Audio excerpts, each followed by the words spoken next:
I'm from one of those peasant cultures to which you so eloquently refer to.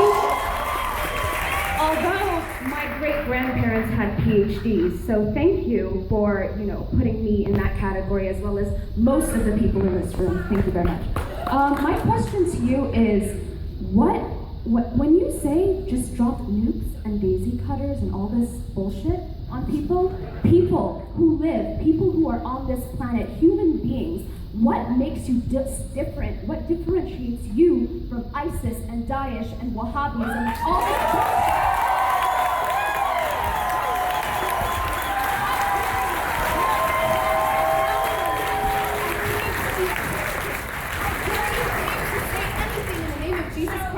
That cross around your neck.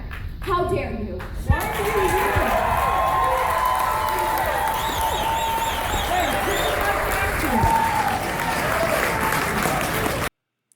Wow, wow, wow. Very powerful question from that lady. That lady has been sitting there listening to Anne, and she's probably just been percolating until she had to ask that question. And you could just see the emotion in her, the level of emotion just kept going up and up and up and up. And she literally is trying to tear Anne a new one with a question. Perfectly reasonable question. Let's get to the answer from Ann Coulter. But before we do, remember, you're watching the Dr. Nasir Shaikh Show. I'm your host, Dr. Nasir, where I give you my political prescription from my political perspective as to what's happening when you've got culture and entertainment, social media, religion, politics. Everything just collides. Let's see Ann's answer to this young lady's question. We'll go to that right now. Why are you in this country if your culture's so hot? Anne comes back with an answer like a sledgehammer.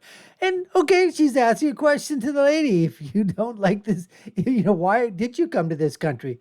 Let's see what happens. My family was slaughtered by the Soviets. That's why, because my grandfather was a political science PhD from Indiana University who came to this country for an education, and when he went back, he was assassinated. That's why. That sounds like a really rotten culture, one that would assassinate a former Soviet Union. True. We don't assassinate. Hold on, guys. Hold on. We don't assassinate our political science PhD. So I would say right there we got a better culture. She said her family was assassinated in the Soviet Union. I think we all agree we have a better culture. Okay? It wasn't well, good. Let's all agree that the Soviet Union is a peasant culture then. I'm not. We getting on that? The Soviets invaded Afghanistan. Get history correctly, okay? They invaded Afghanistan. They destroyed. Okay, so why are you living in Afghanistan if it's such a great peasant culture? Because there's another culture there still fucking killing people, that's why. Right. That's not a good culture. And you didn't answer the I don't know if you So it's a nice effort at deflection, but don't. What makes you different from those extremists when this you're is supporting just a the same silly point ideology? about war. Look, if there's a point to going to war, there's a point to going to war. I'm saying if there is a point to going to war, I don't want any Americans dying for a regime change when you are going to have a President Obama come in and reverse the victory of that war. The question is whether it's worth going to war. I happen to think it is, but it's going to be a long conversation. The point is, apparently you do come from a peasant culture if you are here.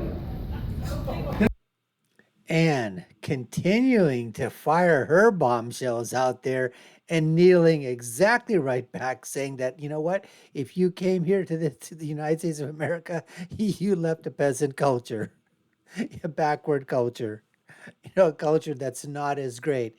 And listen, in some instances, if you're coming from some of the Western democracies, their culture, culturally different, obviously, in the United States of America, because we're mixed, but there's why people talk about the American culture and not the Western European culture, which is totally different. But if you're coming from a third world or fourth world or even lower world country, you are leaving a certain culture. You are. That's just, in fact, what you're doing, because whatever it is in that area, economic culture, social culture, educational culture, religious culture, family culture, whatever that is in that country that people are leaving from, they're leaving because of a reason that they don't want to be there. There's something that's telling them, get out, find someplace better for you and your family. That's what's happening, folks. That's the real thing. And until people understand that, now, you know what? Anne just likes to be bombastic. And instead of people are just leaving a culture that's just bad for them, she decides to say, you know what? I'm going to get more play if I call it peasant. I'm going to get more play if I call it backward. I'm going to get more play if I call it prehistoric. I'm going to get more color, I'm going to be able to get, more entertainment value, more free publicity. I'm going to be able to, trigger all those leftists and liberals out there with what I'm about to say. So that's Anne's style. Anyways, let's get back and see how hot this is going to get and continue. That doesn't make any sense at all. I think you call me brown. I came from Turkey. So why aren't you there? Because I love this country. You come to this country? I love this country. That doesn't mean I hate my former country. That means I love this country. You know why? Because it isn't a Christian nation. It isn't a nation just for white people. Because I believe in the First Amendment. Because I believe in what America stands for. Unlike you. I just have to stop that there. That's so true. Okay, fine. People can come over here. They're coming to the United States for America. That doesn't mean that you hate your own country as to what that is, or you hate the culture that you came from, or aspects of it, because there's certain people that are coming from other cultures that don't like 100%. There's not everything everybody likes about American culture. But when Cenk the Jenk here says that it's not a Christian nation, he doesn't know what the freak he's talking about. This was founded on Judeo-Christian values. It was founded, obviously, by European whites that were, that came from, England. It came from other parts of the world. And yes, it was formed, as many nations in the Western democracies, as many nations out there were formed because of white people. What does that mean? That because in Africa you say, oh, you formed your government because it was black people? Or people that were in Asia, oh, you formed your government, or you formed your rules and laws because you were brown? What the hell does that have to do with who forms a nation? It's whoever the people are there. They formed it. What about the Indians? You can say what? Because they were, red, brownish skinned, brownish red. So they formed something. There was that, that was bad. I mean, come on, Cenk. That's just absolutely ridiculous.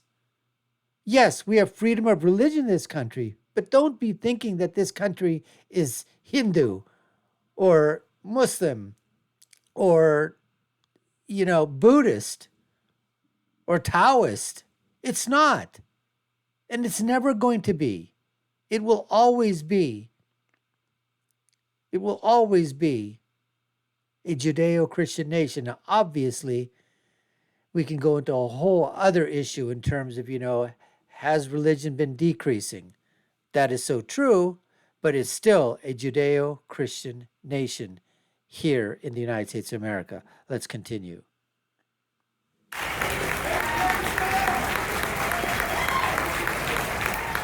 it is a Christian nation. It's not a country just for white people, but it was a country created by white people, and the only way to keep facts, those are the facts. She's just stating the facts. Prevent any portions of the globe from not entirely becoming a place where a political science PhD will be assassinated and women are at risk for female genital mutilation and honor killings, is if we stop those cultures from coming here. The only way to stop mass migrations and refugees is for the entire world to be no different from any other place. And we'll all be living in Afghanistan, and who's going to suffer the most? The poor, the weak, women, children, plants, animals, and any victims of earthquakes, tsunamis, or Nazis.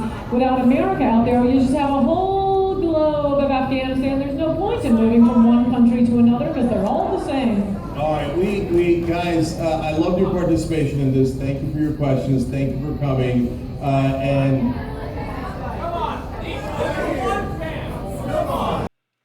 So again, good give and take, question answer session. So, that question from the young lady in the audience, trying to put Anne on the spot. Anne answered, Cenk countered, lady came back, wants to know something more, and gave it back just as good as she got. That's what this is all about, a discussion. You decide, did she change anyone's minds? Some people in the crowd that didn't like Anne all of a sudden say, maybe she makes some points. I don't think that that's the way that I would state them, but I can see what she's saying. Were there some detracted people came there? But same thing with Cenk.